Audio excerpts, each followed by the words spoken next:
Natasha, Debbie, show. the show. Welcome to it. Just two patriotic girls. Learning about the world. So please, don't take us the wrong way.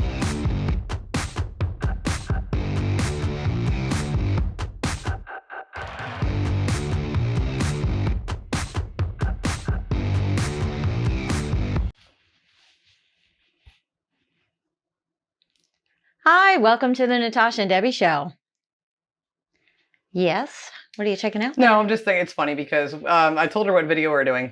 So she's like walking in here. I'm like, why do you have your jacket on? I am dressed and ready to go. I'm going to fly the plane. Yep. I am your pilot today. So I'm like, it's like a B-1 bomber type jacket. It isn't, but it looks cool. Go with it, right? Hey, welcome to the Natasha and Debbie show. Did you already say that? I did. No, well, you know, it's been said Welcome twice. again. In case you forgot what show you're watching, I'm really far back. Hi. So yeah, we're going to be looking at something we've been wanting to learn about for a very long time. In a moment, we'd love to be looking at the like button likes. That's weird. That'd be great though if you could do that. We'd appreciate it. And consider subscribing to the channel. It's always free. Yes, it is. The chair's moving. I know, it's squeaky. You got a squeaky chair. So Debbie, what are we watching? What are we learning about We're today? going to take a look at the story of the Concorde. That's right. We've heard of it. That's all. Mm-hmm. We've heard of the Concorde. I've seen a picture of it. It's got a weird nose thing. It like, doop. Mm-hmm. And I think it's fast. I do remember being a child and hearing a You lot remember about being a child? the Concorde, and it was talked about a lot, but of course I was a child and I didn't care what the adults were talking about, so I really didn't know what was such a big deal about the Concorde. Yeah, I don't know. I started hearing about it, and then there's that stupid show that I hate, The Flight of the Conchords. I've watched one episode of that and I wanted to scream. It's horrible. Horrible show. Sorry if you like that show. I don't like it. So yeah, we don't know anything about it. However, one thing we do know, and I just found that out just a moment ago.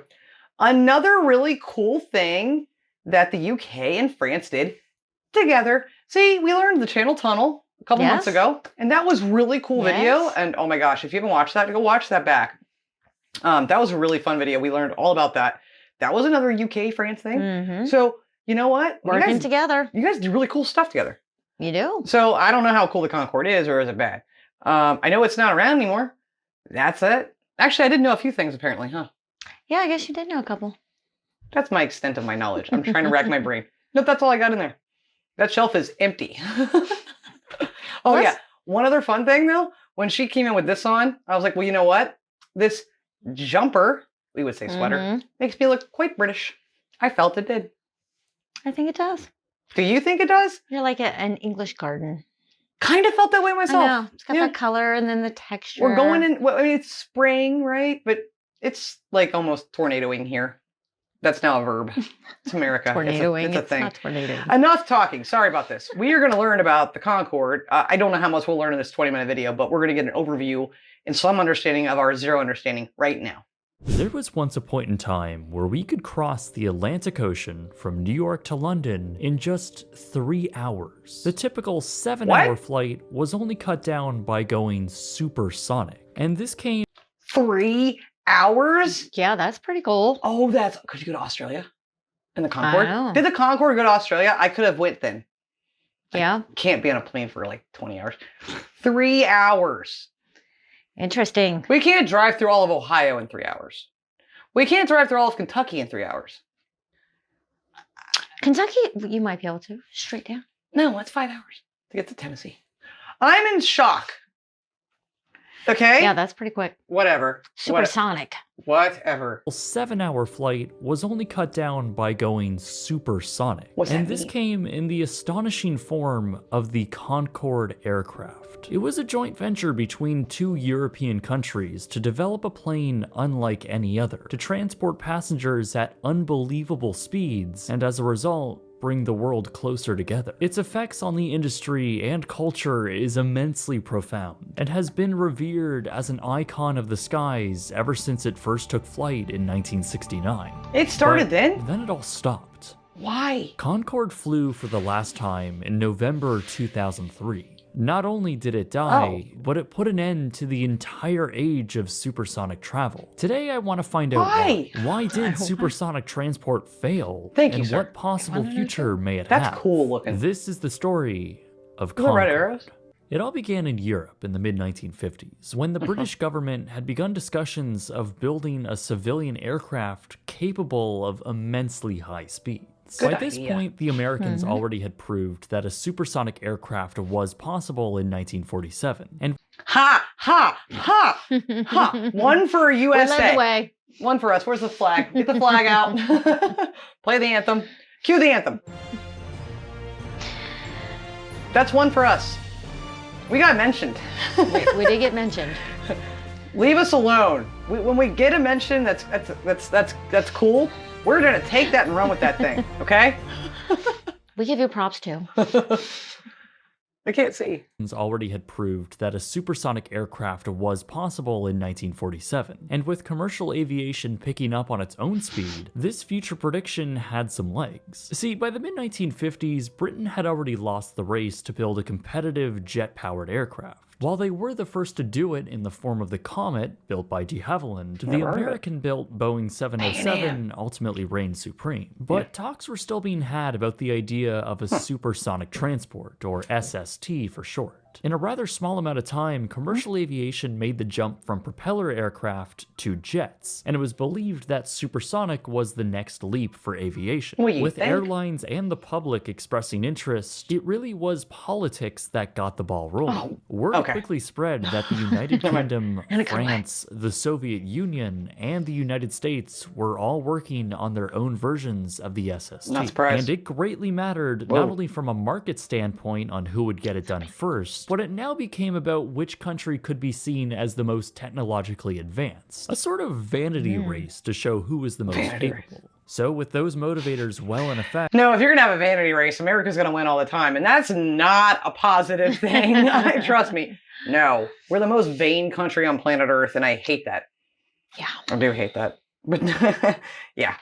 A vanity race to show who was the most capable. So with those motivators well in effect, these nations got busy with this monumental engineering feat. In America, a competition was underway between the major aircraft manufacturers, primarily with Boeing, who were developing the 2707. They came out ahead, winning the government contract over other companies like Lockheed and McDonnell Douglas, who really weren't as serious as Boeing. France and the UK were also developing their own independently, but ultimately decided to unite on a joint venture to develop the SST and share the costs. It was announced in 1962 when the two countries signed their treaty, and it was quite a political move which really made a lot of sense, with two economically strong nations teaming up to share the costs, giving this project the highest likelihood of success. Damn it! And the whole vanity crap and the race and crap, why couldn't all three of us just join together? I know. That would have been epic. It would have been probably a much better plane to come out. Oh, look at that. I paused that in a really cool place. It is. Why is the nose down? I mean, I don't know anything about aviation. I don't fly planes, guys. That's Debbie's job, as you can tell. I mean, look at her. I'm flying. It's pretty obvious she's a pilot. But, I mean, obviously it has to do with something. It's for the aerodynamics of it. Well, obviously. But... yeah, that's why. It's just strange. It's a strange look.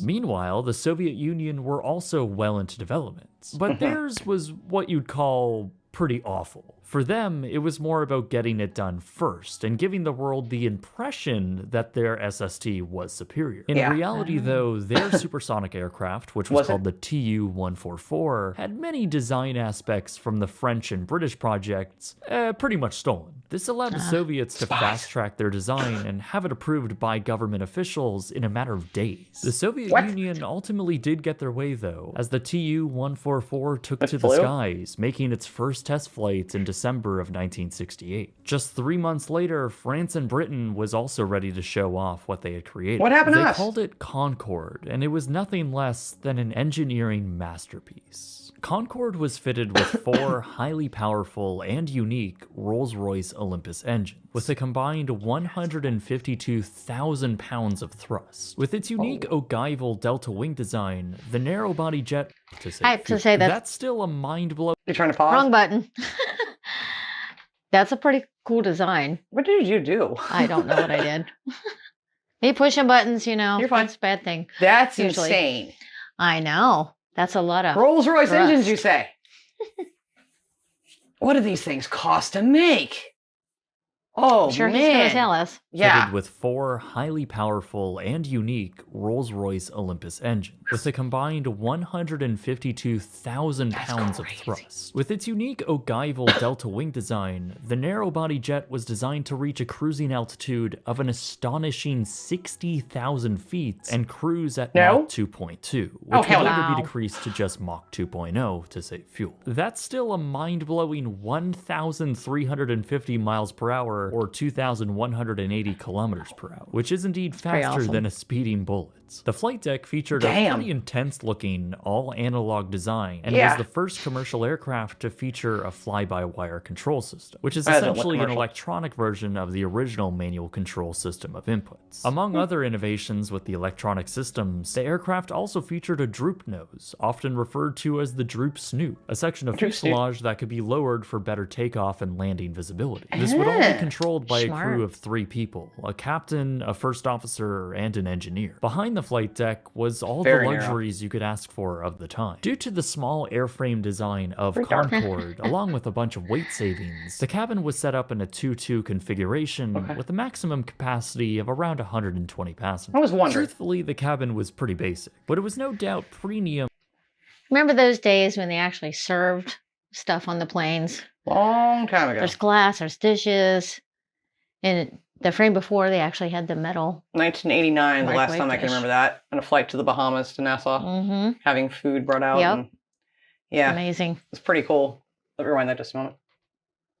Around 120 passengers. Truthfully, the cabin was pretty basic, but it was no doubt premium and came with a lot of quirks. Other than the fact that you were flying at twice the speed of sound, it was a small area with windows equally as tiny. In fact, they were around the size of a modern-day passport, by far the smallest in the industry. But to make up for it, you'd be receiving the very best service. Get you drunk. And the flight experience was more like a cocktail party with free-flowing champagne and caviar. But this, of course, was all about speed and the ability to bring that to the public. Concorde was now ready to enter service after 13 years of development and 6 years after it took its first flight. By this point, though, the landscape of air travel was already shifting, just not in the way everyone had thought. Boeing had decided to cancel their SST in 1971, despite over 100 orders being placed by numerous airlines like United, TWA, and Pan Am. Development costs ballooned out of control, and with government support drying up and a bleak market projection, the company had just killed the project. The Soviets were in a similar position. It turns out when you try and fast-track a passenger aircraft that has never been done before, it has some issues. The Tu-144 was riddled with problems, and even broke up in mid-air during the 1973 Paris Air Show. Tack on another 2 crashes, a horrible flight experience, and only 1 route option, and you have a plane that nobody wants to fly on.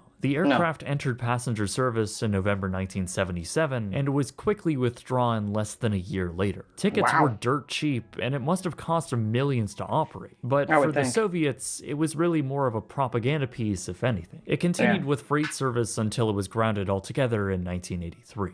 Fortunately, though, Concorde came through and entered service with Air France and British Airways in 1976. Look, that's cool. But it too wasn't without financial problems. With several public showings and great enthusiasm through the early 60s, the Concorde received numerous orders from basically all the large airlines of the time. Pan Am had ordered 6 of them and showcased it alongside the canceled Boeing 2707. TWA was another customer who got as far as to make a mock-up of the Concorde with the TWA livery in 1967. These were in the company of other airlines like United, American Airlines, Air Canada, Qantas, and many more. There was also a good deal of interest in a Concorde Type B, which would have had additional fuel tanks for a longer range. Initially, it was projected that the market could be interested in up to 350 jets by 1980, and these first few orders were rather promising. But sales soon started to dry up once some hard-hitting realities dawned on the Concorde program, mainly in the form of where the aircraft would even be able to fly. The US conducted tests in the mid-1960s to gauge what effects sonic booms would have over over a populated area. Sonic booms are, of course, the after effect of an aircraft going supersonic. And the result of that test was a lot of annoyances and even property damage. Concorde was a noisy plane, and its sonic boom would likely disturb everyone below its path.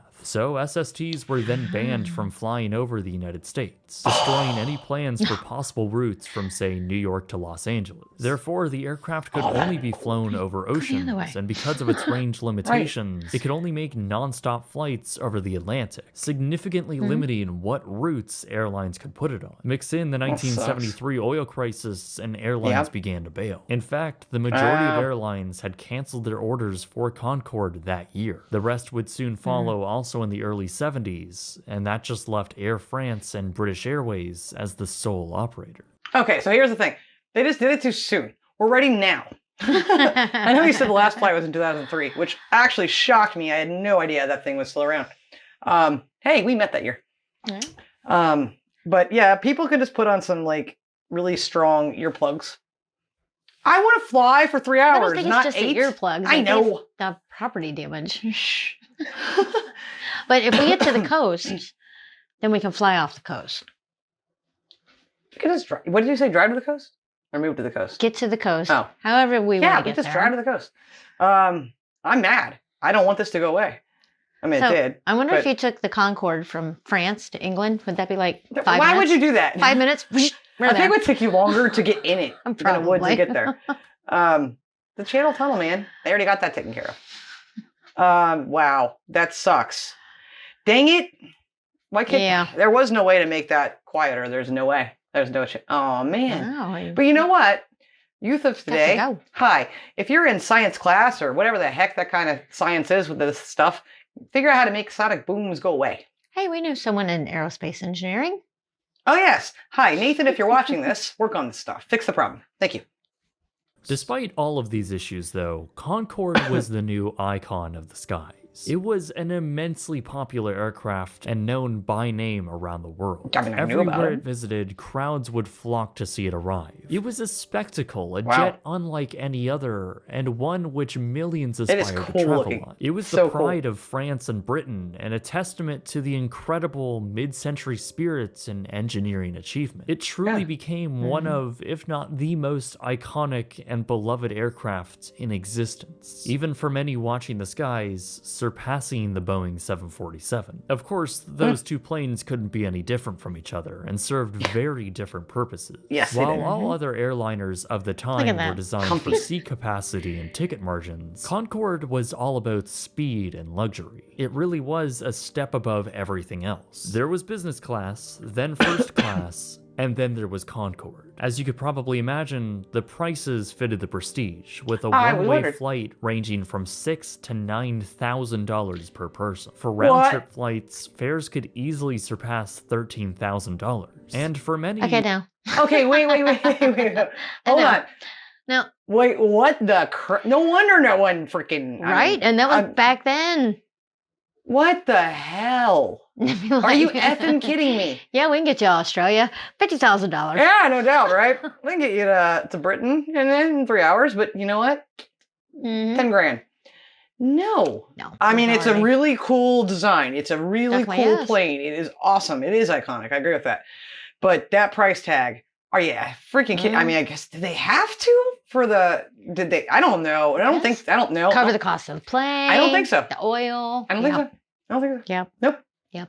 I'm saying no, because it sounds better.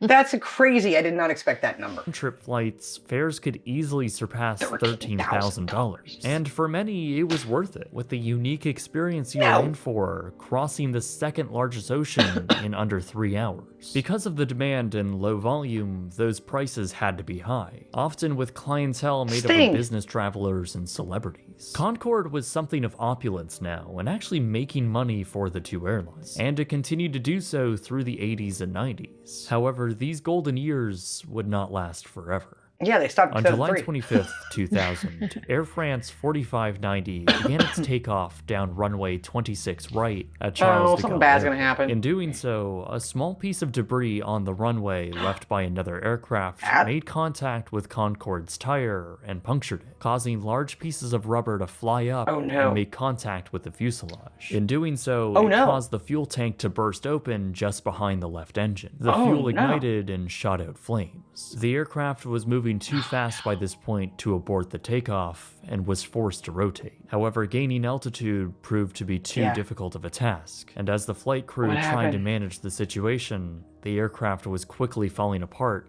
as critical systems were burning up. In the midst of a stall, the airplane rolled over and fell to the ground, crashing into a nearby hotel and exploding into a huge fireball. All 109 people on board had perished, along with another 4 people on the ground. Immediately, all Air France Concordes were grounded while the investigation was opened, and this really soured public sentiment despite this being the first major accident of the plane. Eventually, it was reintroduced into service in November 2001, but this was of course shortly after the tourism and air travel gully that occurred after 9/11. Air France claimed they were losing money on Concorde, and despite British Airways claiming they were actually generating income, both companies knew the aircraft's days were numbered. Concorde was now a 32-year-old plane, and maintenance was beginning to get very expensive. Issues were starting to creep up on the aging planes, and with rising fuel prices, the very thirsty afterburners fitted on board the jet were overshadowing any profits it might generate. In fact, Concorde burned through an astonishing 25,000 liters of fuel an hour. For comparison, even larger jets like the Boeing 767 only burned through 6,000 liters an hour. Not to mention, only a handful of pilots were actually qualified to fly the very complex and strenuous aircraft. Plus, an engineer was still needed on the flight deck, something that had been phased out years ago. With business class on rival jets becoming more luxurious, for some, it was now hard to justify the price of flying Concorde just to save a few hours of flight time. With really no way to update the planes, the Concorde was both 1 foot into the future and 1 foot into the past. In April 2003, both Air France and British Airways announced they would be retiring their fleets by the end of that year. And with a ceremonious end, the fleet of Concorde made their final landings around the world. On October 24th, 2003, the last Concorde made its... That was 5 days after Debbie and I met. The Concorde was done. Yeah, Debbie and I met and we put an end to supersonic travel. Yep, got rid of it. So why has there been no new supersonic travel? What's going on? Why aren't we doing this? Are we doing this? Or maybe there is. That's why I said, are we? I don't know. I've not heard of it. That's sad. It's really sad. Have you been on it? Yeah, that'd be cool. Let us know if you ever rode it. And if you have, hi, we want to be your friend because I mean you have a lot of money. But no, seriously, like that's sad. It's really sad. Flight from New York to London, putting a final end to the age of supersonic air travel. It is hard to believe that we had such amazing technology. The ability to travel at twice the speed of sound at a commercial level, and we just let it go. But that's the thing. The story of Concorde was always going to end this way. Production on the aircraft ceased in 1979. Only 20 of them were ever built, and just 14 of them were commercial aircraft. The other 6 were just built for testing. Really, the entire Concorde project was a complete failure, and the French and British governments knew that pretty early on. Once airlines began pulling out from their orders, the project was in big trouble. The end result of what they had built was planes for the countries that have developed it, and didn't actually sell any of them to an outside party. So the actual sales numbers were likely very little, while the development cost for Concorde is estimated at around 10 to 13 billion euros in today's money,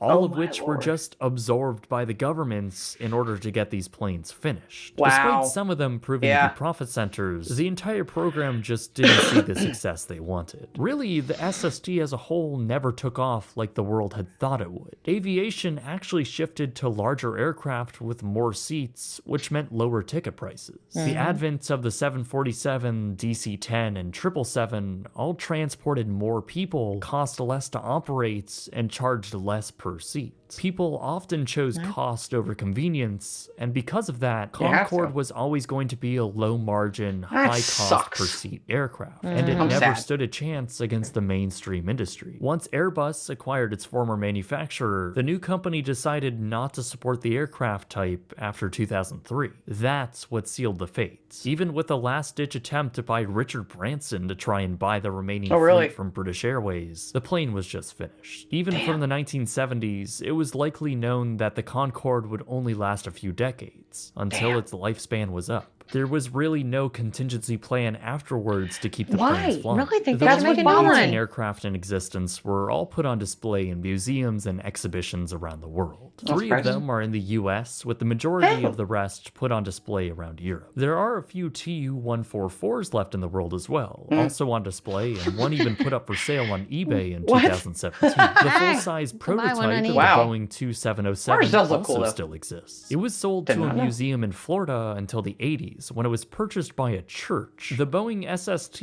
remained in the building, hanging from the ceiling while church service was being held. It was eventually sold again and has remained in storage ever since. But the story doesn't end here. Since the last flight of Concorde, there have been some attempts at reviving the era of supersonic travel. Most of them have failed, but one company, at least so far, has prevailed. Boom Technologies unveiled the I'm going to tell you right now. You make a plane, one company, and your company is called Boom. Boom? I ain't getting on it. No, I don't think so. Yep. What's the name of your jet, ma'am? Boom. Boom. Get the boom. I was excited until he showed that. Fly the boom. Nope, I'm good. I'm not going to get on the boom. Okay. Failed. Boom Technologies unveiled the Boom Overture, a 65 to 88 passenger supersonic passenger aircraft that could reach Mach 1.7. Now, this startup is dreaming very big and will likely need hundreds, if not billions of dollars to get the project into the market, which of course has already been delayed numerous times with the latest target date of 2029. We'll see if that ever happens. But one thing that is giving them actual legitimacy, though, is their orders. So far, the company has racked up firm and option orders from major airlines like Virgin, Japan, American, and United Airlines. Yeah, we did that with Concorde, though. Totaling over 200 orders, which is very impressive. That's actually more orders than the Concorde and the Boeing 2707 put together. The company claims they will be able to offer new routes which Concorde couldn't, like Trans-Pacific. And if this does actually make it across the finish line, the world may once again be introduced to supersonic air travel. But even if that does happen, the Concorde will always remain in history as a very special aircraft. Not something to just get from A to B, but an embodied spirit of the countries who built it, the engineering prowess of the mid-20th century, and the wonders of what the human race is able to achieve. It's a brilliant piece of art, and there's so much more to the story, from the insane engineering to the never-built variants like a cargo version. I'll leave some links to other people's great reporting of the story in the description below. Now, Concorde was pretty limited on what routes it was able to take and rarely traveled away from those destinations. But the aircraft was sometimes chartered for specialty trips. They were filled with high-paying travelers embarking on flights around the world to see other cultures and try new food. A now defunct company called Intrav was one of the major facilitators of this, and while round-the-world trips started at around $60,000 a person, it was no doubt a journey of a lifetime. It was also one of the only times Concorde made a stop in the islands of Hawaii, a chance for savvy travelers to try new things. Well, that was fascinating. We got a short bit of the story of the Concorde. A lot more than I had. Definitely a lot more. So sad it's not around. Or are we? It wouldn't matter if it was. We couldn't afford it. That is very true. We could not afford that it. last one, though, that they're talking about, that's never going to happen. You don't think so? Nope. I do not. I do not. I think it could. I mean, it could, but is it going to? No. I mean, it goes a bit slower. We still don't have a fast passenger train in the United States of America. Well, then again, this isn't the U.S. making it. So I don't know. Japan and France, make it happen. Prove me wrong. I want to be proved wrong because... But that was a really small... it doesn't matter. That was a cool video. That is one cool plane. It is very cool. It's a jet. To go that fast. That's insane. I wonder if you could tell. I couldn't even imagine what that feels like. Could you? Taking off. I would think you would. Can you? Point. If you've been on, please let us know. If you've ever gone Mach 2, please let us know what that feels like. I really enjoyed this video a lot. I really did. I really enjoyed learning about it, seeing it. I've never seen it fly. It makes sense now as to why it wasn't so known by myself, since it didn't really fly over our country. Very true. Sonic boom. Yeah, we can't have that sonic booming across the country. Yeah, I imagine that was louder than crap for you people that live near the airports over there in England and France. That would have sucked. I know there's a lot of homes and stuff right underneath the airports. I've seen those in movies and videos and things. So I bet that was annoying. Or was it cool? Something tells me they would have to take off to the water. I still would have went over homes. A little bit. I'm pretty sure neighborhoods. But I bet that was loud and obnoxious. And I wouldn't even understand how loud that actually would be. No. I thought it was fascinating what we learned here. I know there's probably a lot we didn't get to. But again, it's one video. But I'm fascinated about this. If you like this episode, please hit the like button. We greatly appreciate it. And consider subscribing to the channel. It's free. And even better, share to your social media platforms. We'd appreciate that. Again, a lot of fun, a lot of cool information, a lot of sadness though. But hey, UK, France, you make some beautiful babies. Yes, you do. Daniel, great inventions. I mean, seriously, you do. Thank you for watching. We hope that you enjoyed this. We'll see you on the next episode. And until then, guys, as always, please love, like, jazz. Be as strong as Tyson. Bye. Bye.